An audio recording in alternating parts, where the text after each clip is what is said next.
preface my question a little bit. When I first started paying attention, when I first heard about this conflict, was when there was a big massacre.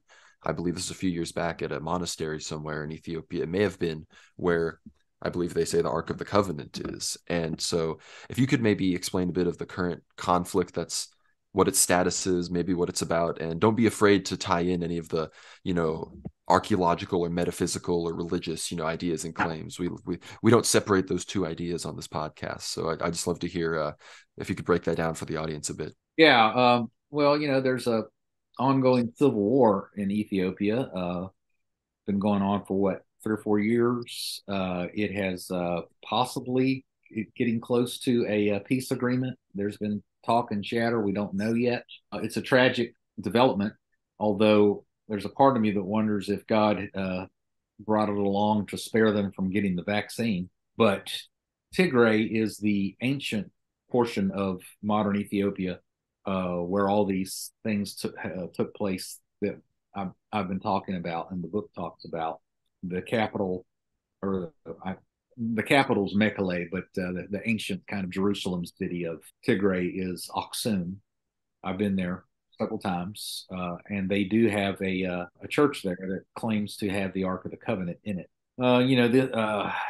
Ethiopia has like 70 tribes and dialects. So Tigray is one of those 70.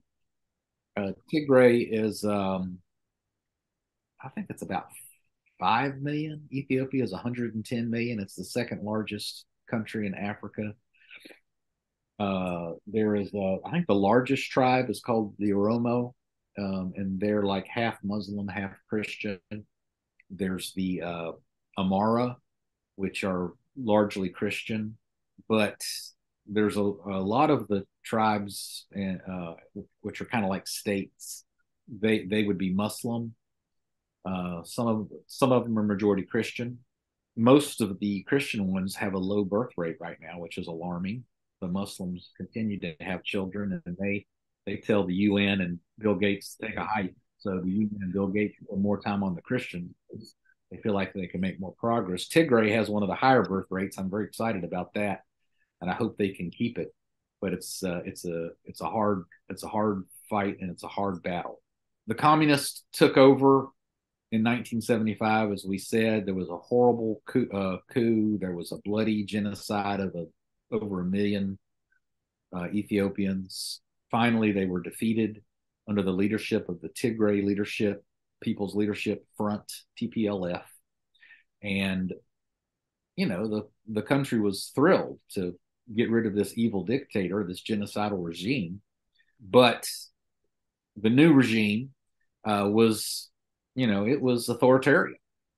And you know what they say, sometimes you need a strong man in certain situations to hold things together. And Meles, that was the name of the leader.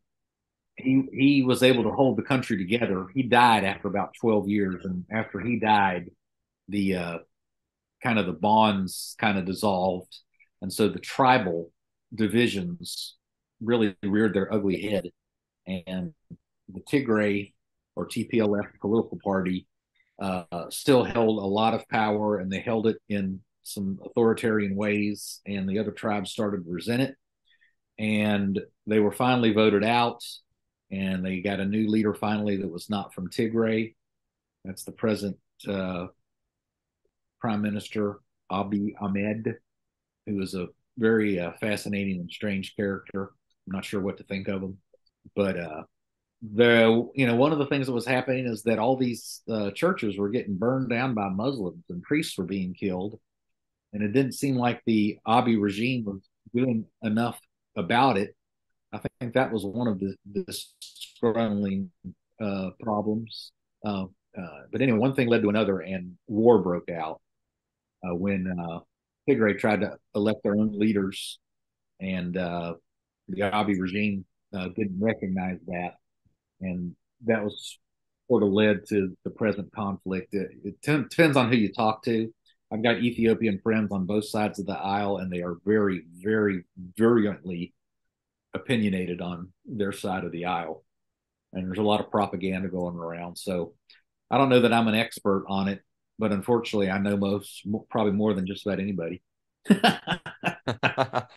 Well, Dean, I want to, maybe cut through a bit of the BS that I know because it's one of those. I'm not an Ethiopia expert by any means. I like to on Twitter. I style myself semi-ironically as a World War III analyst, and I think this front, especially as someone who's analyzing, I believe Christianity is at the center of a lot of these, worldwide events. Whether it's like you talk about depopulation agenda or, the satanic, I think push into Ukraine against Russia, but I believe in Ethiopia, I've had a hard time kind of juggling narratives and juggling what's going on when it comes to because on the one hand, it seems that the Tigray region is a bastion of Christianity, and ostensibly Abiy Ahmed is more in line perhaps with the Muslim factions, but at the same time, I've seen evidence and heard people talking about the Tigray forces being funded by the West, being funded by the U.S. to disrupt perhaps a more independent, Abiy regime.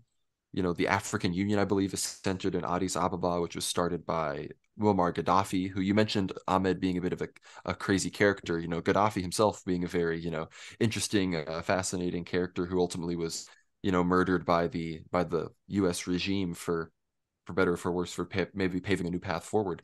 I'm wondering, could you maybe give us a perspective on, not saying you tell us which side is good or bad as it would be, but maybe give a perspective on the international factions aligning and, maybe the Christian perspective on the ground.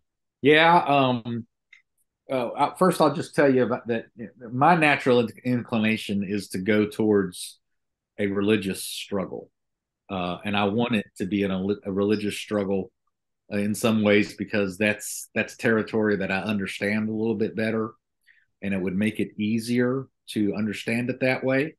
And so I've tried to sort of shoehorn it into a Christianity versus Islam or Christianity versus secularism kind of battle. I haven't been able to successfully pull that off. I'm not sure that that is what's behind it. It's got to be a factor. Tigray is the ancient Christian strong house power of Ethiopia, but Orthodox Christianity is vibrant and strong in Addis Ababa and in other many other parts of Ethiopia. So you can't really slice it that way, I don't think. But I think it's a factor. Uh, I am also reluctant to say that it looks to me whenever say the U.S. is has been quite involved in trying to help Tigray.